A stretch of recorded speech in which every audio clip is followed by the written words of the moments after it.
네, 우리 하나님 말씀 빌립보서 2장 보겠습니다. 빌립보서 2장 1절에서 11절까지 교독하겠습니다. 빌립보서 2장 1절에서 11절입니다. 그러므로 그리스도 안에 무슨 권면이나 사랑의 무슨 위로나 성령의 무슨 교제나 긍휼이나 자비가 있거든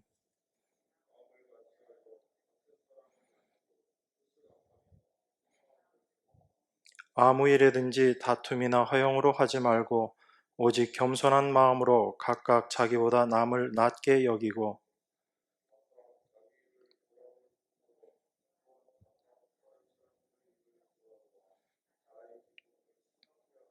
너희 안에 이 마음을 품으라. 곧 그리스도 예수의 마음이니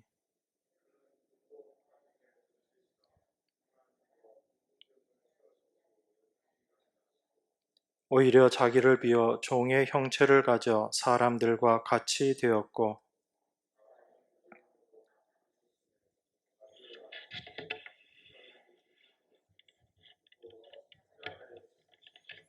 이러므로 하나님이 그를 지극히 높여 모든 이름 위에 뛰어난 이름을 주사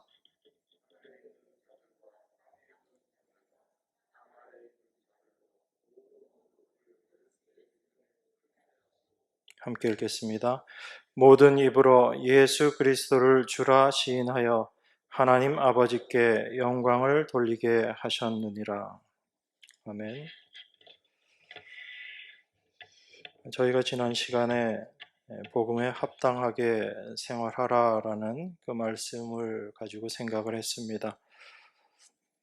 복음으로 살아가는 것, 먼저 복음이 무엇인지가 우리 안에 분명히 깨달음이 있어야지 됩니다. 많은 사람들이 복음을 이야기하지만 그 참된 복음의 의미가 무엇인지를 올바로 아는 것이 중요합니다.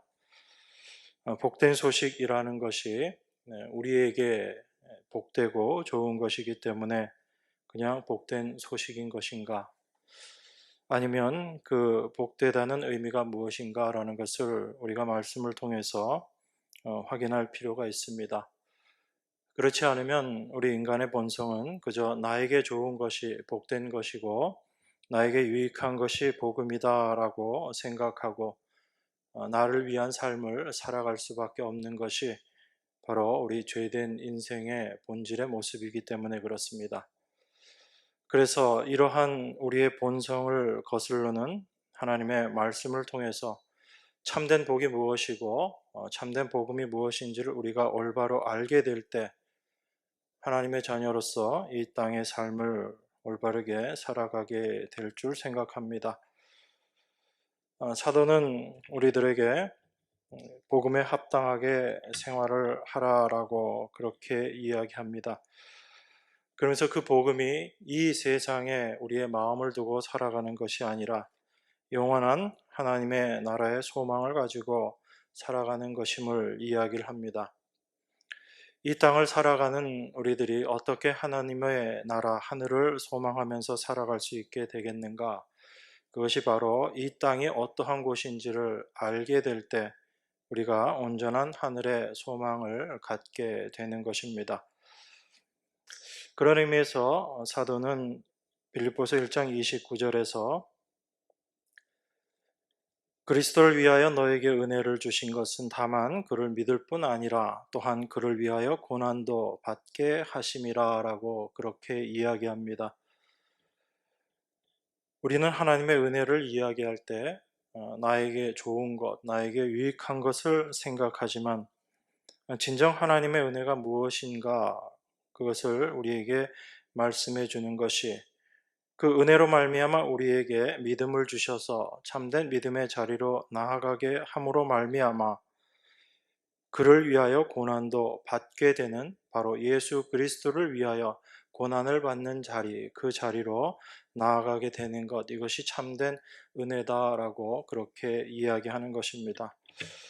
그렇기 때문에 사도의 말은 우리가 그저 우리의 마음과 우리의 생각으로 그동안 느끼고 이해했었던 그런 은혜라는 개념 자체도 완전히 바꾸어 놓는 것을 우리가 생각할 수 있습니다. 그래서 예수 그리스도의 고난이 어떠하였는가를 우리로 하여금 생각하게 하고 그 예수 그리스도의 고난을 우리가 닮아가고 그것을 쫓아감으로 말미암아 예수 그리스도를 위해서 고난을 당하는 삶을 참된 은혜의 삶이다라고 우리로 하여금 받아들이게 하는 것, 그것이 참된 복음의 의미이고 그 삶을 살아가는 사람들을 복음에 합당하게 생활하는 사람이다라고 이야기하고 있는 것입니다. 예수 그리스도의 고난은 단지 그가 채찍에 맞으시고 십자가에 달리신 육체적인 고난과 여러 가지의 어떤 어려움들, 그런 것들만을 이야기하는 것이 아니라 바로 내 뜻이 있었지만 내 뜻을 다 내려놓고 아버지의 뜻에 순종하는 참된 하나님의 뜻을 선택해 나가는 그 과정 가운데 자기 자신이 부인되어지는 그러한 고난을 말씀하는 것이다 라고 제가 지난 시간에 말씀을 드렸습니다. 그런 의미에서 예수 그리스도의 고난을 함께 지고 가야지 되는 우리 성도들의 삶에 있어서 그 그리스도와 동일한 고난이 있을 것은 당연한 것이다라고 생각할 수 있습니다. 골로새서 1장 24절에 보면 이렇게 이야기합니다.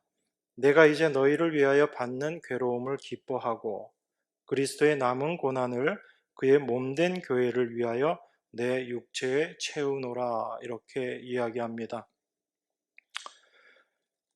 사도는 그리스도의 남은 고난이다라고 이야기합니다. 이 그리스도의 남은 고난이라는 것을 우리가 잘못 오해를 하면 그리스도께서 고난을 받으셨지만 아직도 뭔가 고난을 더 받아야 될 것이 있는데 그 남은 것들을 우리에게 남겨두셨다라는 의미로 생각할 수도 있습니다. 하지만 예수 그리스도께서 이루어 놓으신 그 어떤 것들도 부족함이 없고 모든 것들이 다 온전한 것입니다. 예수 그리스도의 고난 받으심과 그의 이루심은 하나님의 은혜 가운데 하나님의 뜻 가운데 온전히 완성된 것이지요.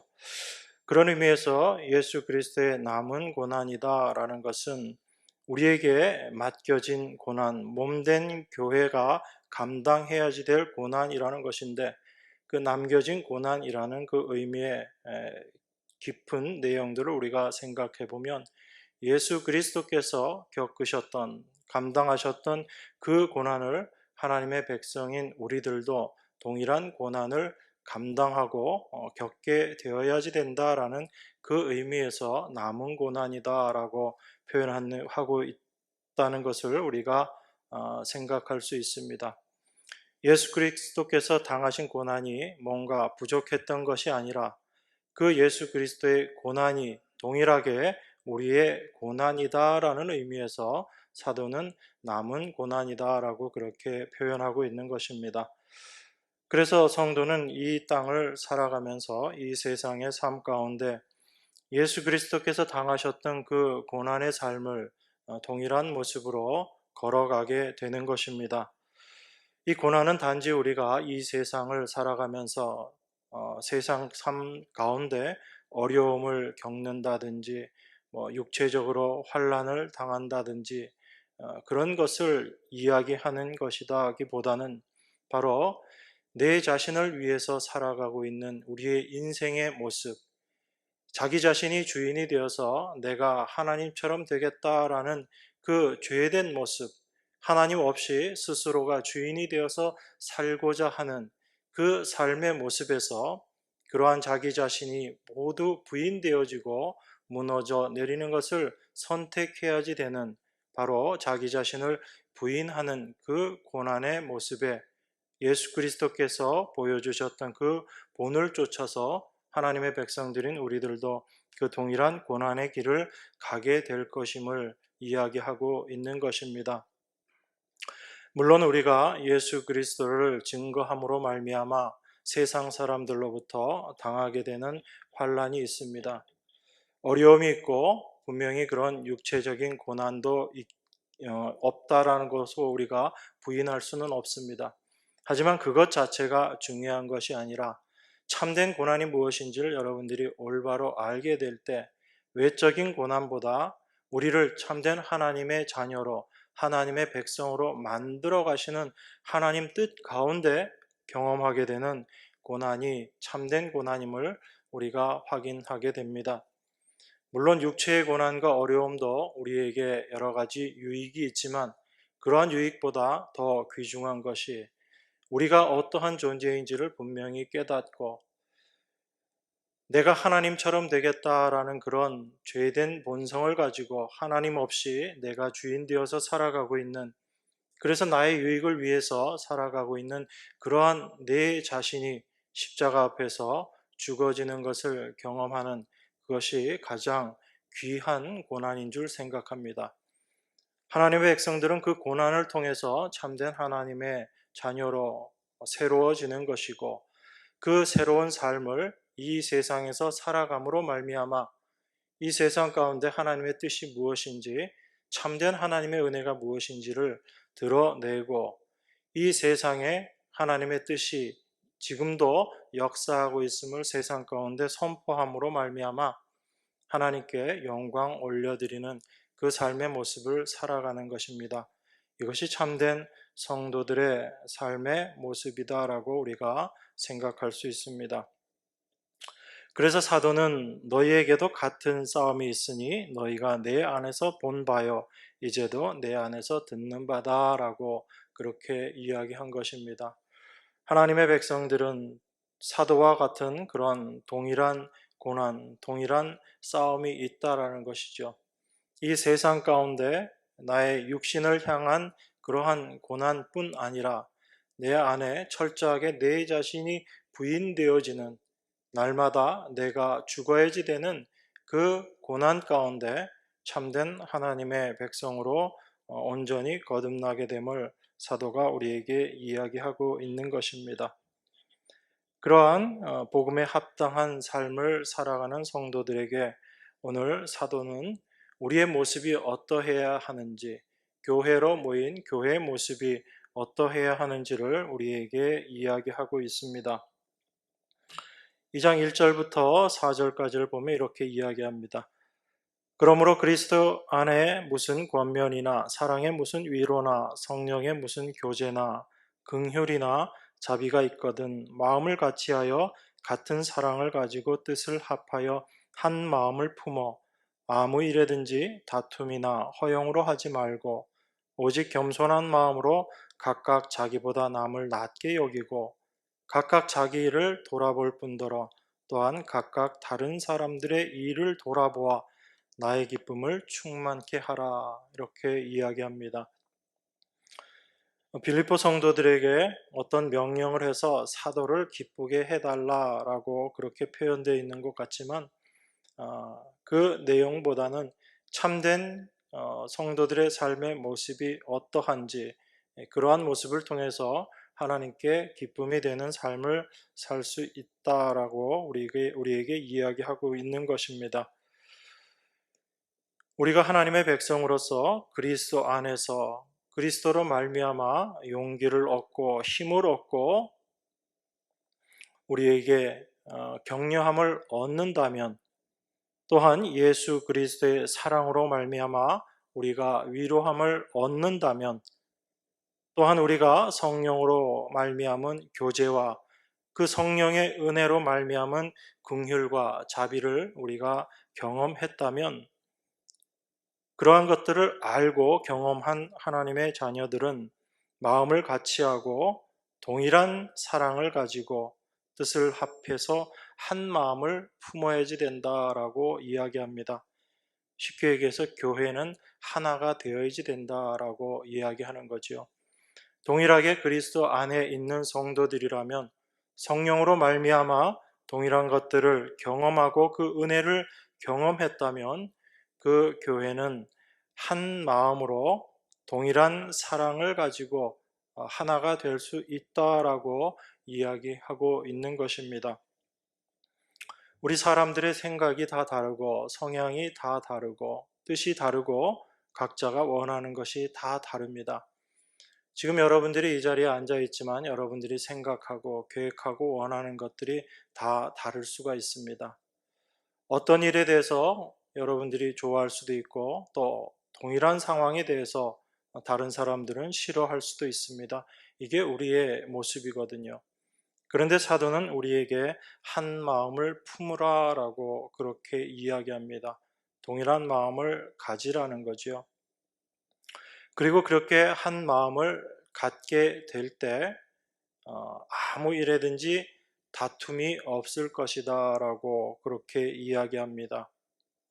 그리고 겸손한 마음으로 각각 자기보다 남을 더 낮게 여기다라고 그렇게 이야기합니다. 사도는 우리에게 지금 한 마음을 가지고 또 겸손한 마음을 가져야지 되는 것이고 또 다른 사람들을 돌아보라라고 그렇게 이야기합니다. 참 이런 교회가 되면 너무나 아름다운 교회일 거다라는 생각이 들어요. 여러분들 생각에도 어떻습니까? 교회 오면 정말 다 같이 한 마음으로 어떤 일에도 다툼이 없고 허영으로 하지 말고라고 이야기하죠. 허영이라는 건 어떤 겁니까? 자기 유익을 위해서 하는 행동, 자기를 드러내는 행동, 이런 게 허영인 거죠. 그래서 내가 남들보다 낫다라는 이런 자기를 드러내는 것, 이런 것도 없는 그런 모습, 이게 허영으로 하지 않는 것입니다. 그래서 다른 사람들을 항상 나보다 더 나은 존재로 인정하고 받아들이는 것, 그것을 겸손이다라고 이야기하지요. 물론 교회 안에 오면 그런 외적인 겸손의 모습을 우리가 많이 보게 됩니다. 저도 집에 있을 때와 여기에 있을 때 제 모습이 다르다는 걸 알거든요. 오늘 저희 아내가 몸이 안 좋아서 참석을 못해서 제가 이렇게 편하게 얘기를 하는데 어쨌든 거기 있을 때랑 여기랑 좀 많이 다르다는 걸 저도 알거든요. 그런데 이런 것들의 우리가 외적인 겸손의 모습이다 그렇게 생각할 수 있지만 과연 성경에서 이야기하는 이러한 겸손한 마음으로 자기보다 남을 낮게 여기게 되는 것, 이게 정말 우리 안에 쉬운 것인가라는 것을 좀 생각하게 됩니다. 그래서 항상 자기 자신을 돌아보기보다는 상대방을 먼저 돌아보고 서로를 위하는 그런 모습, 그것이 참 아름다운 교회의 모습입니다. 그런데 우리가 지금 봤던 이 4절까지 내용을 보면서 사도가 우리에게 이런 것이 참 아름다운 교회의 모습이기 때문에 너희들이 이러한 모습으로 행할 수 있도록 열심히 수고하고 애쓰고 노력해라. 과연 그렇게 이야기하는 것일까? 거기에 대해서는 우리가 좀 고민을 해 봐야지 됩니다. 왜 그러냐면 지금까지 사도가 이야기했던 내용을 근거로 해서 우리가 이 말을 좀 이해해야지 되기 때문에 그렇습니다. 사도는 우리에게 우리의 모습이 어떠한지를 이야기하고 여전히 세상 가운데 우리의 마음이 향하지만 고난을 통해서 참된 복음의 의미를 깨달음으로 말미암아 이 세상이 아닌 하늘의 것들을 소망하는 자로 살아가는 그런 복음에 합당한 자로 살아가라라고 이야기합니다. 그런데 그 복음에 합당한 자로 살아가게 되는 것이 우리의 힘이 아니다라는 것을 사도가 고백하고 있는 거지요. 그게 싸움이다라고 표현을 한 것입니다.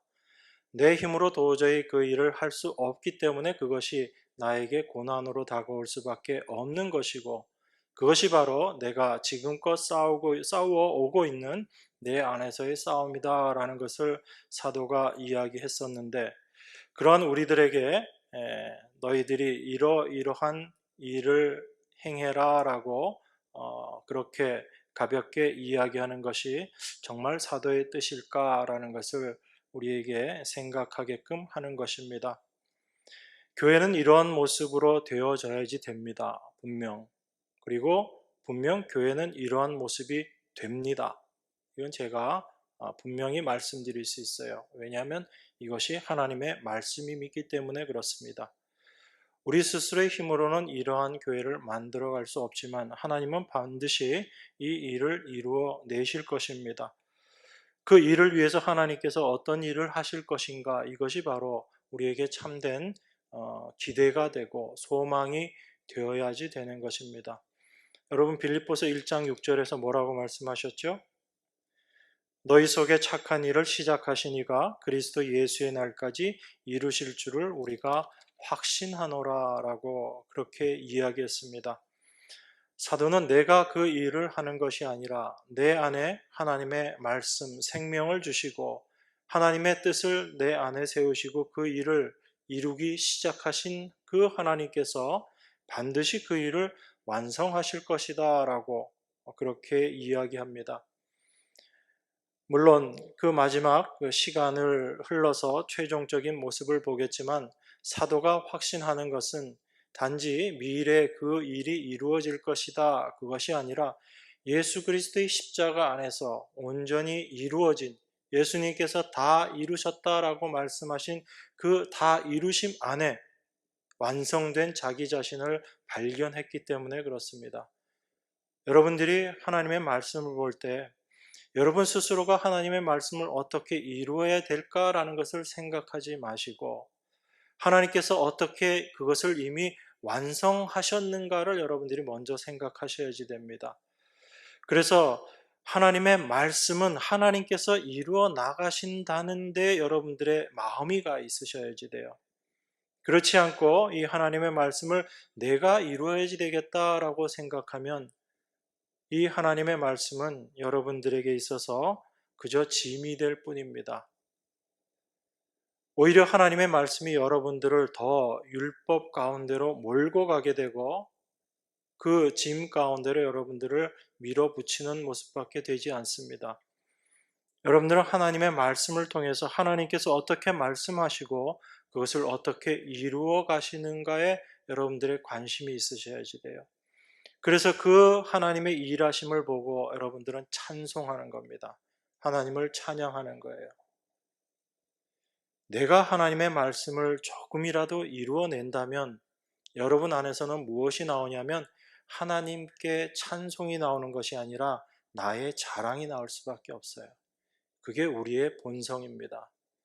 그래서 하나님은 끊임없이 우리의 모습이 어떠한지를 보여주시는 거예요. 성령께서 우리 안에서 하시는 일이 바로 그 일입니다. 그래서 분명히 성령의 어떤 외적인 능력도 있지만 그런 외적인 능력에 여러분들이 주목하기보다는 우리 안에 성령이 계시면 그 성령이 우리 안에서 무엇을 하시는가에 여러분들이 조금 더 관심을 가지셔야지 되는 거예요. 우리 인간의 생각으로는 도무지 깨달을 수 없었고 알려고도 하지 않았던, 원치 않았던 나의 죄된 본질의 모습을 성령은 끊임없이 보여주시는 것입니다. 그리고 내가 얼마나 하나님 말씀 앞에 무능한 자인지를 성령은 우리에게 깨닫게 해주시는 거예요. 그래서 날마다 그 성령의 역사하심으로 말미암아 내 자신이 죽어지는 것을 경험하는 것, 이것이 성도들의 참된 삶의 모습인 것을 여러분들이 인정하셔야지 됩니다.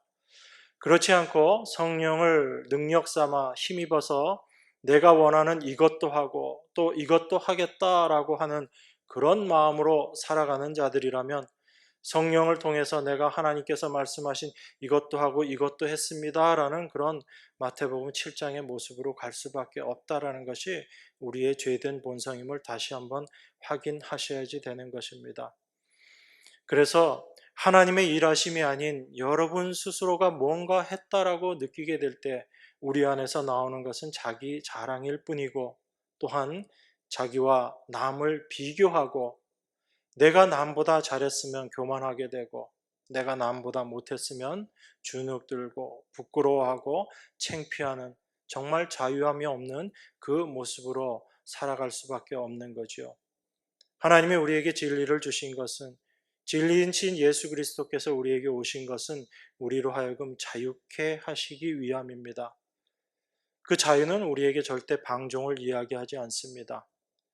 우리 마음대로 하는 것이 아니라 우리 모습이 어떠한지를 말씀을 통해서 깨닫게 하심으로 말미암아 우리가 수고하고 우리가 이루어야지 될 것들을 다 내려놓게 하시고 예수 그리스도께서 어떻게 그것을 완성하셨는지를 우리에게 허락하신 그 믿음으로 말미암아 그 믿음의 눈으로 예수 그리스도께서 완성하신 것을 바라보게 하시고 그것을 알게 하심으로 참된 자유한 가운데로 우리를 인도하시는 것, 이것이 성령이 우리 안에서 행하시는 일임을 여러분들이 기억하셔야지 됩니다.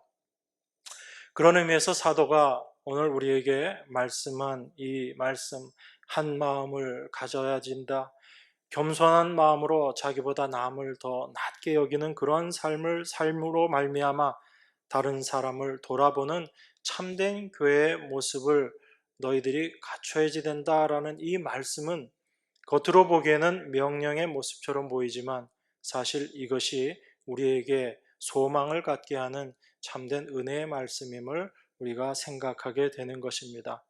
하나님은 우리 안에서 이 일을 이루어 내실 것이다 라는 이야기예요. 우리 스스로의 힘으로는 도무지 하나가 될 수 없는데 둘이 모여도 그저 둘로 존재할 수밖에 없는 것이 바로 우리의 모습이라는 것을 우리가 수없이 들었는데 또 수없이 경험하고 있는데, 그러한 우리들에게 하나님께서는 너희가 한 마음을 품고 마음을 같이하고 같은 사랑을 가지고 뜻을 합할 것이다 라고 그렇게 이야기하는 것입니다. 이 하나됨의 은혜를 하나님께서 여러분과 저를 통해서 이루어 내실 것이라는 거예요. 그래서 우리에게 소망이 되고 기쁨이 되는 것입니다. 그래서 하나님의 말씀은 여러분들에게 기쁨으로 다가와야지 돼요. 이 하나님의 말씀이 여러분들에게 짐으로 다가온다면 그것은 여러분들이 지금 하나님의 말씀을 오해하고 있는 것입니다. 물론 우리가 아무것도 안 한다는 이야기가 아닙니다. 여러분들이 아무것도 하지 않고 그저 손 놓고 감나무 밑에서 감 떨어지기만을 기다리는 그런 모습으로 살아간다라는 것은 아니에요. 그것은 분명 아닙니다. 여러분들은 끊임없이 선택하게 될 것이고 그 선택을 통해서 나의 육의 모습, 죄의 모습이 죽어지는 것을 여러분들이 경험하게 될 것이지만 여러분들은 기쁨으로 그 일들을 행해 나아갈 것입니다. 왜 그러냐면 여러분 안에 계신 그리스도로 말미암아 여러분들이 그 일들을 다 이루어 나아갈 것이기 때문에 그래요. 하나님은 그것을 우리에게 지금 말씀하고 계신 것입니다. 그래서 4절까지 말씀하신 하나님께서 5절에 이렇게 이야기하십니다. 너희 안에 이 마음을 품으라. 곧 그리스도 예수의 마음이니 라고 이야기합니다. 이 그리스도의 예수의 마음, 이 마음이라고 표현하고 있는 이것은 앞에서 이야기했던 그 2절에서 4절까지의 그 마음을 먼저 이야기하는 것이겠죠. 하나님의 백성으로서, 교회로서 마땅히 가져야지 되는 이러한 아름다운 모습, 참 귀한 그 모습, 그러한 마음으로 날마다 살아가게 되는, 한 마음으로 살아가게 되는 성도의 모습을 이야기하면서 그 마음을 품기 위해서 또 그 마음이 바로 예수 그리스도의 마음임을 우리로 하여금 깨닫게 하시고 그 예수 그리스도의 일하심이 어떠했는지를 우리에게 이야기하심으로 말미암아 하나님께서 어떻게 우리 안에 이 일을 이루어내시고 완성시켜 나아갈 것인가를 우리에게 말씀하고 계신 것입니다. 너희 안에 이 마음을 품으라 곧 그리스도 예수의 마음이니 라고 이야기합니다. 이 그리스도의 예수 그리스도의 이 마음이 바로 자기 자신보다 남을 더 낮게 여기는 겸손의 마음인 것입니다. 예수님 당신을 위하기보다는 죄인된 우리를 위해서 당신의 몸을 십자가에 내어놓으신 바로 그 그리스도의 마음, 이것이 참된 겸손이다라는 거예요. 우리가 생각하는 그런 종류가 겸손이 아니다라는 겁니다. 우리가 생각하는 그런 겸손, 그것이 아니라 참된 겸손은 내가 아닌 남을 위해서 내 자신을 포기할 수 있는 그것이 나보다 남을 더 낮게 여기는 참된 겸손이다라는 것입니다. 예수 그리스도께서 그 겸손의 마음을 가지시고 우리를 위해서 십자가를 지셨다라는 것을 이야기합니다. 이게 바로 예수 그리스도의 마음이다라는 거예요. 여러분 안에 이 마음이 있다면, 예수 그리스도께서 우리 안에 계시다면 우리 안에서 그리스도께서는 이 마음으로 역사하시고 우리를 통해서 일하실 것이다 라는 이야기예요. 그 그리스도께서 우리 안에서 나타나시게 될 때 교회는 한 마음으로 내 주변에 있는 사람들을 나보다 더 낮게 여기는 그러한 마음으로, 참된 겸손의 마음으로 살아갈 수 있는 귀한 공동체의 모습으로 나타나게 될 것이다 라고 그렇게 이야기합니다. 우리는 십자가 앞에서만 내 자신이 얼마나 죄악된 존재인지를 깨닫게 되고, 그렇게 자기 자신의 모습이 어떠한지를 아는 사람들만 남을 나보다 더 낮게 여기는 그 마음을 우리가 고백할 수 있는 거죠. 여러분들이 십자가 앞에서 여러분 안에 여러분 모습을 올바로 깨닫지 못하면 절대로 남을 나보다 더 낮게 여기는 그 모습으로 나아갈 수 없습니다. 겉으로는 겸손한 척하고 남을 더 낮게 여기는 것처럼 그렇게 행동할지 몰라도 여전히 내 안에는 그러한 겸손한 행동을 하는 자기 자신에 대한 왠지 모르는 뿌듯함에 여전히 잡혀 있는 것이 우리의 죄된 본성이거든요. 하나님 말씀을 행하고 있는 내 자신이 자랑스러운 거죠. 그것은 절대로 예수 그리스도께서 말씀하시는, 하나님이 말씀하시는 겸손의 모습이 아닌 것입니다. 내 본질이 어떠한지를 깨닫게 될 때 다른 사람들이 나보다 더 낮게 보일 수밖에 없어요. 이건 여러분들이 십자가 앞에서 늘 경험하는 거잖아요. 제가 여러분들에게 겸손하십시오라고 말씀드리지 않더라도 여러분들이 십자가 앞에 서게 되면 겸손할 수밖에 없는 존재임을 알게 되는 거죠. 그래서 성경에 있는 하라 하지 말라의 말씀들은 여러분들에게 무엇을 명령하는 것이 아니라 바로 그 일들을 여러분 삶 가운데 경험하게 하시겠다는 하나님의 의지의 표현인 거예요. 여러분들에게 사랑하라라고 하나님이 말씀하시면 그것은 하나님의 의지인 것입니다. 어떤 의지? 여러분 마음 가운데 이전에 없었던 그 사랑을 내가 이제 쏟아 부어 주겠다라는 하나님의 의지의 말씀인 거예요. 나는 도무지 사랑할 수 없는 존재임을 깨닫게 하심으로 말미암아 내 안에 도무지 없었던 그 사랑을 하나님께서 역사하심으로 말미암아 그 사랑이 나를 통해서 나타나는 것을 경험하게 되는 거죠. 그래서 하나님의 말씀은 우리에게 기대를 갖게 하고 소망을 갖게 하는 것입니다. 그래서 기쁜 것이죠. 그 예수 그리스도의 십자가로 말미암아 우리가 경험하게 되는 그 겸손, 그것이 참된 예수 그리스도의 주신 마음으로 말미암아 우리에게 확인되어지는 것입니다. 그래서 6절부터 또 그 그리스도 예수의 마음이 어떠했는지를 우리에게 다시 이야기하고 있습니다. 6절부터 제가 읽겠습니다. 그는 근본 하나님의 본체시나 하나님과 동등됨을 취할 것으로 여기지 아니하시고 오히려 자기를 비워 종의 형체를 가져 사람들과 같이 되었고 사람의 모양으로 나타나셨음에 자기를 낮추시고 죽기까지 복종하셨으니 곧 십자가의 죽으심이라. 이렇게 이야기합니다. 예수님께서 자신을 낮추시고 죽기까지 복종하셨다라고 그렇게 이야기합니다. 여러분, 하나님이신 예수님이 인간이 되신 거예요. 예수님이 인간이 되셨다라는 게 어떤 의미라고 계속 말씀하셨어요.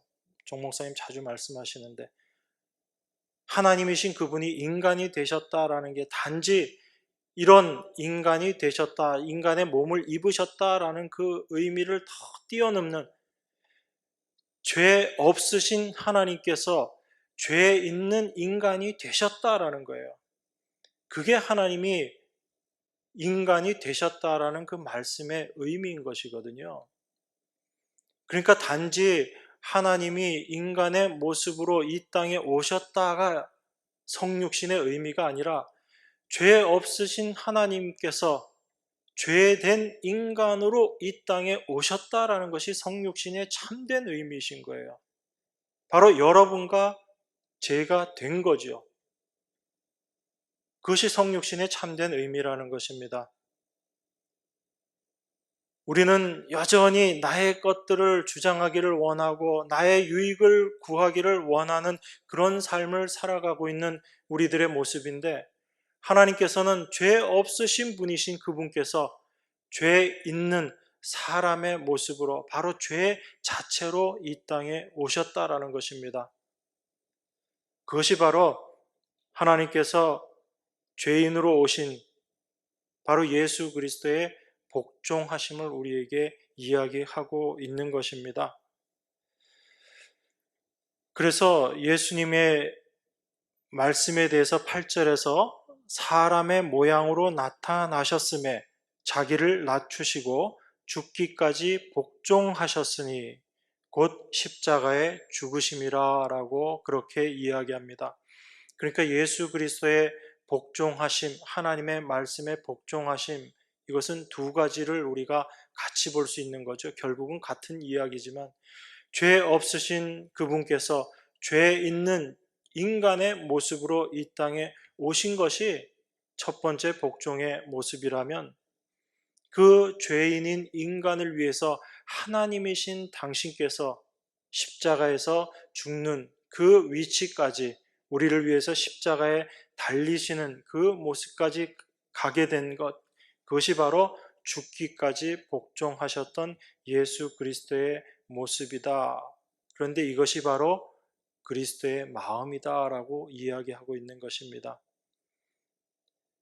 이 세상의 겸손의 모습으로 나타나셨던 그리스도의 마음이 하나님 앞에서 어떤 모습으로 드러나는가 하면 바로 그 하나님 말씀 앞에 복종하는 그 모습으로 나타나게 된 것이죠. 예수님께서 그 모습을 우리에게 보여주시고 우리들에게 동일한 그 그리스도의 마음을 우리 마음 가운데, 하나님의 백성들의 마음 가운데 품게 하시겠다라는 얘기예요. 그러면 여러분의 삶이 어떻게 될 것 같아요? 예수님께서 하나님의 말씀 앞에 순종하고 복종하셨듯이 여러분의 삶 가운데 그 모습이 나타나게 될 것이다 라는 것을 지금 우리에게 이야기하고 있는 것입니다. 우리 스스로 하나님의 말씀을 따르고 순종할 수 있어요, 없어요? 없잖아요. 여러분들이 하나님의 말씀을 따를 수 있고 순종할 수 있는 자라면 예수님께서 십자가에 달리실 필요가 없었던 거예요. 그런데 예수님께서 십자가에 달리신 것은 우리가 하나님의 말씀에 순종하고 복종할 수 있는 그런 존재가 되지 못하기 때문에 예수님께서 우리 대신 하나님 말씀에 순종하고 복종하신 거죠. 죽기까지 복종하신 것입니다. 이것이 예수 그리스도의 마음이거든요. 이 마음을 우리에게 주시겠다라는 거예요. 그 마음을 통해서, 예수 그리스도의 마음을 통해서 하나님께서 우리를 향하신 그 하나님의 은혜와 사랑이 무엇인지를 우리에게 깨닫게 하심으로 말미암아 예수 그리스도께서 행하셨던 그 순종의 모습을 우리들의 삶 가운데도 분명히 나타내시고 드러내시겠다라는 거예요. 우리를 그 자리로 끌고 가시겠다라는 것입니다. 그래서 도무지 순종할 수 없을 것 같은 내 삶 속에서 하나님께서 역사하심으로 말미암아 말씀 앞에 순종되어지는 내 모습을 발견하게 되잖아요. 이게 여러분들의 고백이잖아요.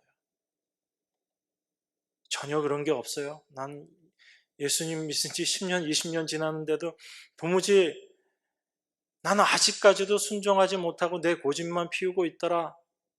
근데 포기하지 마십시오, 여러분. 하나님이 포기하지 않으세요. 여러분들 하나님 절대 포기하지 않으십니다.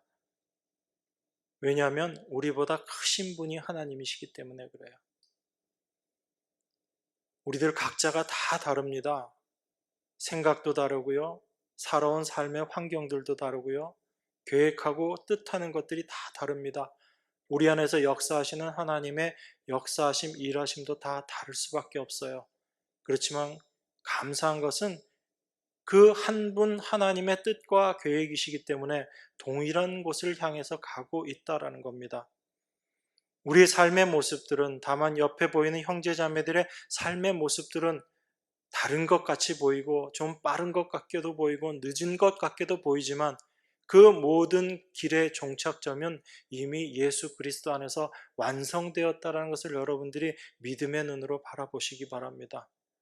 그걸 바라보게 될 때 지금 내가 좀 순종하고 있지 못하더라도, 내 옆에 사람이 좀 더디 가는 것처럼 보인다 할지라도 그게 용납이 되는 거예요.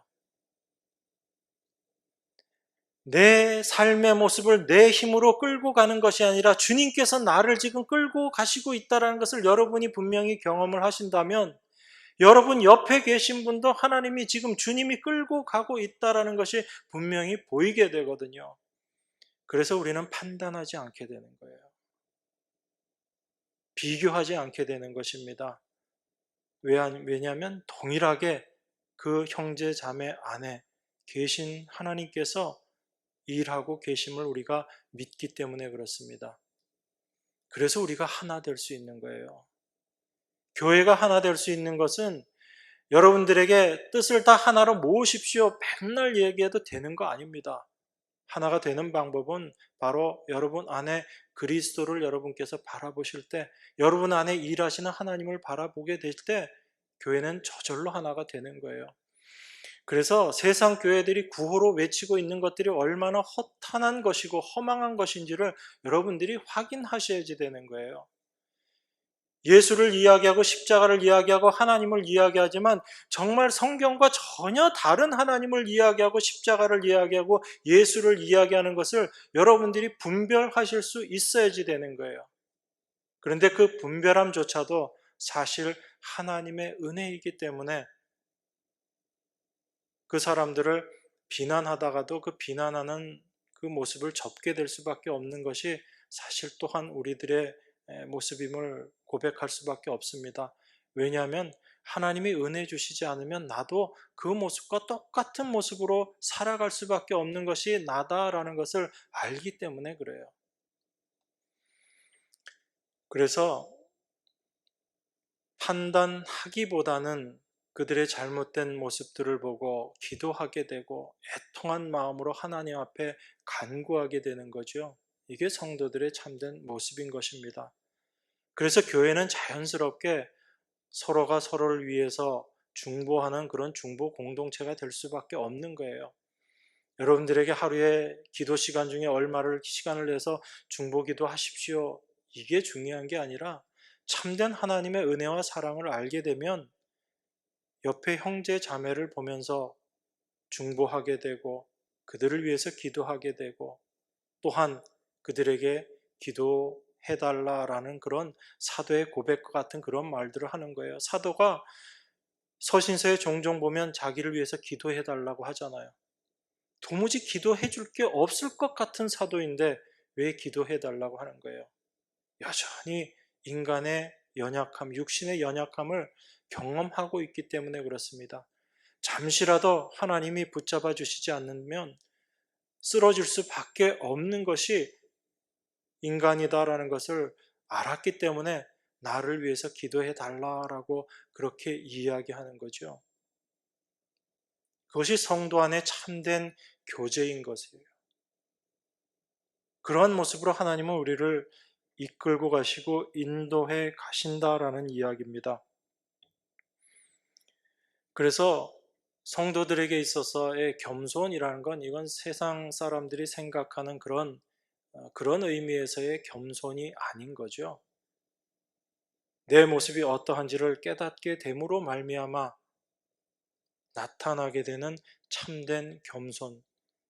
그래서 형제자매를 바라보되 이전과 다른 모습으로 바라볼 수 있게 되는 그러한 참된 겸손, 하나님은 우리를 이 자리로 끌고 가신다라는 겁니다.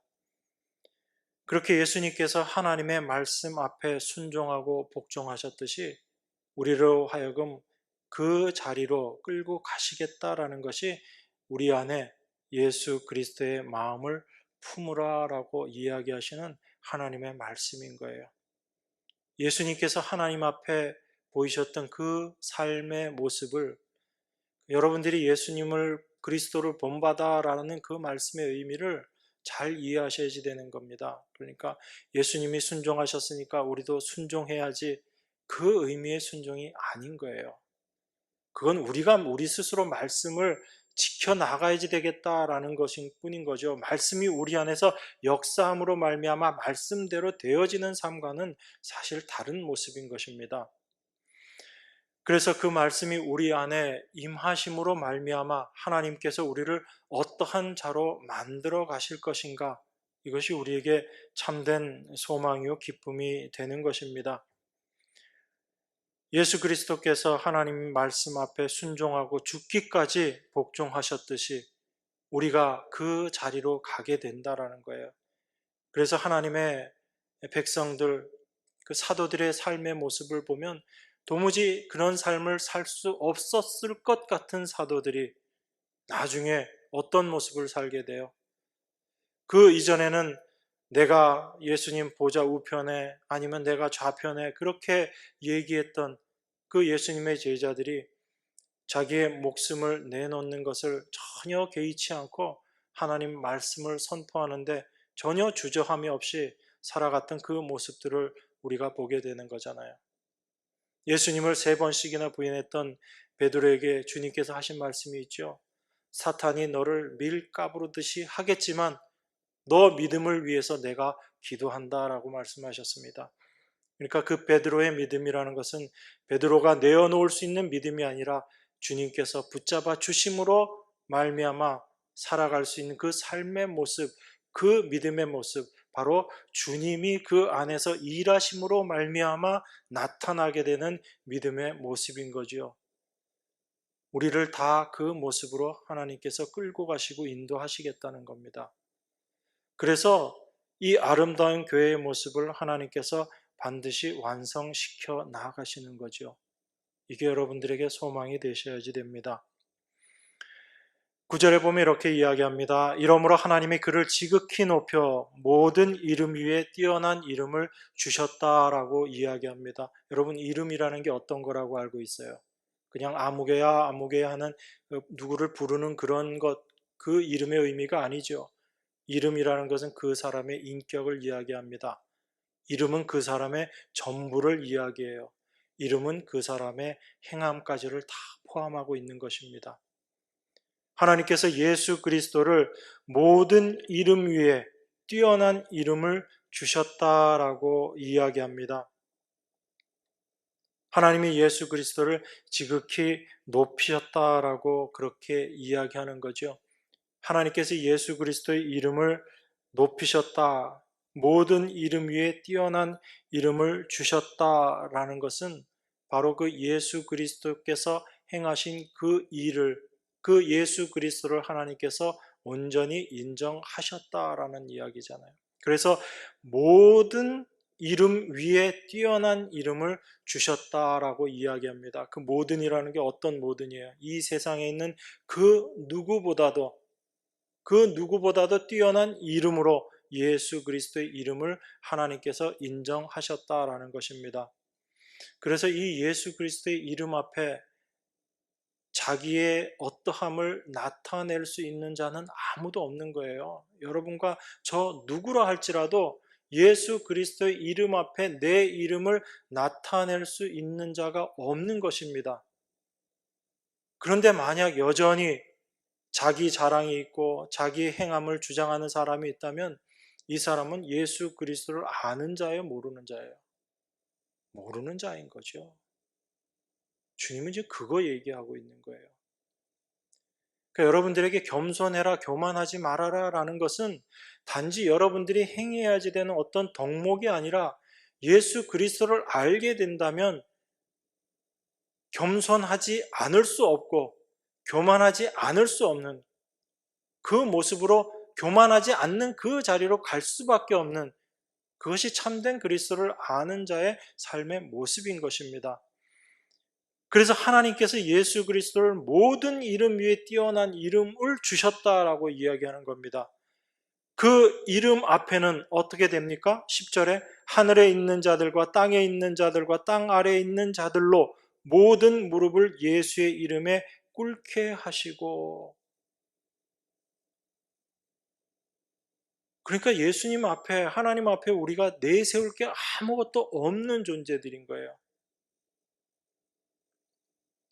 11절입니다. 모든 입으로 예수 그리스도를 주라 시인하여 하나님 아버지께 영광을 돌리게 하셨느니라.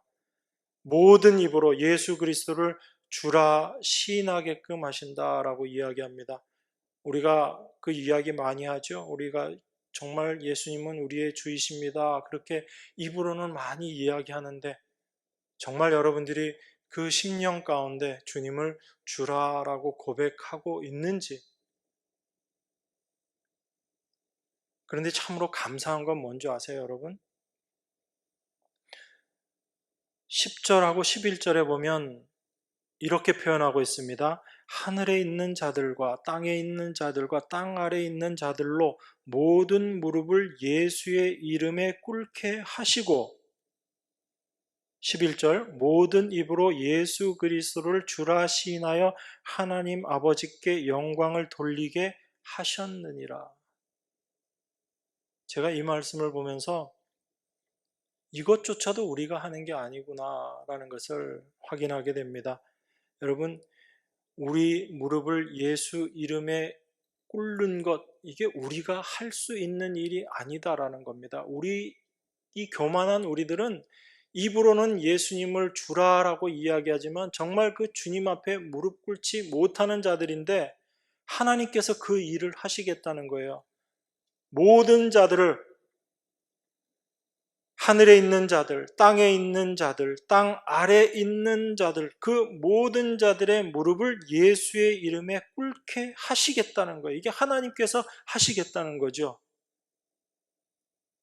그리고 모든 입으로 예수 그리스도를 주라 시인하여 하나님 아버지께 영광을 돌리게 하시겠다라는 거예요.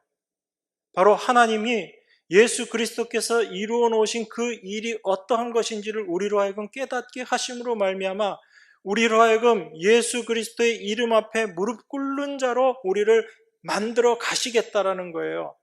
그리고 그 예수 그리스도 앞에 무릎 꿇음으로 말미암아 예수 그리스도를 주로 시인하는 그 자리로 우리를 끌고 가심으로 말미암아 하나님 앞에 영광 올리는 자로 우리를 만들어 내시겠다라는 겁니다. 이게 바로 하나님의 의지의 표현이신 거예요.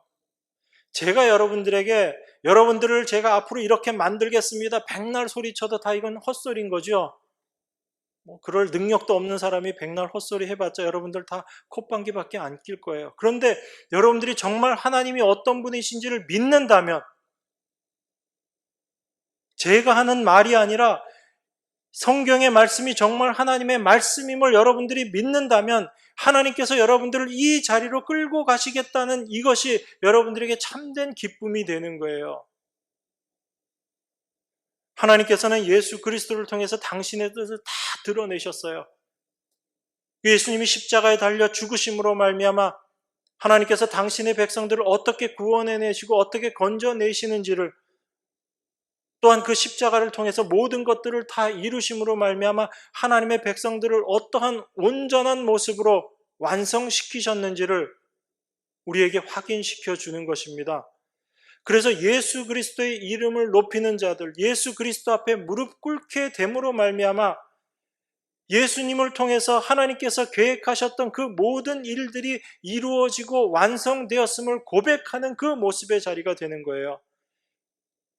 우리 힘으로 하나님의 자녀가 되는 것이 아니고 우리 힘으로 하나님께서 원하시는 그 모습을 우리가 완성시켜 나가는 것이 아니라 예수 그리스도께서 하나님의 뜻대로 하나님의 말씀대로 이 땅에서 그 모든 일을 온전히 이루셨음을 우리로 하여금 고백하게 하심으로 말미암아 하나님의 일하심을 이 세상 가운데 드러내시고 하나님이 영광 받으시는 거죠.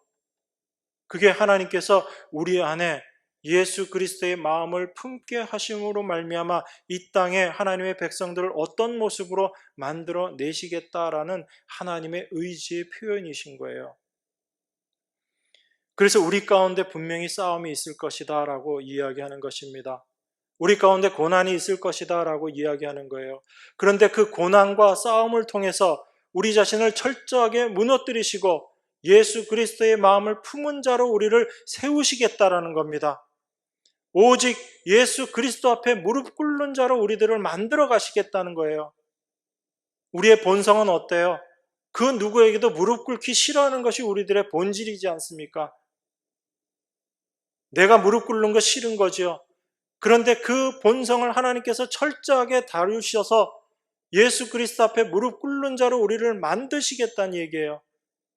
그래서 죽기까지 충성하는 자, 죽기까지 복종하는 자, 하나님 앞에 그러한 하나님의 백성들로 만들어 내시겠다라는 것입니다. 그래서 우리들의 삶을 통해서 하나님께서 그 일들을 이루어 나아가시겠다는 거예요. 우리 안에는 아무것도 없지만 하나님 앞에 내어놓을 것 아무것도 없는 우리들을 부르셔서 하나님께서는 하나님의 일을 이루시고 완성해 나아가시겠다는 겁니다. 예수 그리스도의 마음을 품은 자로 이 세상을 살아가는 하나님의 백성 만들어 내시겠다는 거예요. 이 하나님의 약속의 말씀이 여러분 안에 참된 약속으로 받아들여지시기를 원합니다. 이 말씀이 참된 하나님의 말씀으로 여러분 안에 경험되어지기를 원합니다. 그렇게 될 때 이 교회를 통해서 하나님께서 놀라운 일들을 이루어 나아가실 거예요.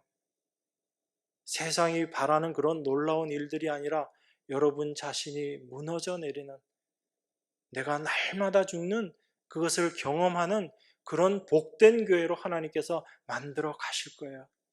여러분의 죽음 그 자리에 그리스도께서 일하시는, 그래서 이 교회를 통해서 하나님께서 일하시는 그런 놀라운 것들을 우리가 경험하는 그 하나님의 은혜 가운데 우리가 다 들어가게 되는 것입니다. 이 은혜를 날마다 경험하며 누리며 살아가는 여러분과 제가 되기를 원합니다. 기도하겠습니다. 하나님의 약속의 말씀을 묵상했습니다. 도무지 우리의 계획과 우리의 뜻, 우리의 능력으로는 이룰 수 없는 것임을 고백합니다. 하지만 하나님께서 우리 안에 그 그리스도의 마음을 주시고 그리스도께서 죽기까지 복종하셨듯이 우리를 그 은혜의 자리로 이끌어 주심을 말씀하시니 그것이 우리 안에 참된 소망인 줄 믿습니다. 주를 위해 살아가는 그 복된 복음의 자리에 주님께서 우리를 세우시고 우리를 통해서 주님의 뜻을 이루어 주실 줄 믿습니다. 그것이 우리 날마다의 소망이 되게 하시고 우리 자신이 죽음이 우리 안에 참된 기쁨으로 다가오게 하셔서 사나 죽으나 오직 주의 영광을 위해서 살아가는 저희들 모두가 될 수 있도록 은혜 도하여 주시옵소서. 십자가에서 죽으시고 또한 부활하셔서 그 모든 것들을 이루신 귀하신 예수 그리스도의 이름으로 기도드리옵나이다. 아멘.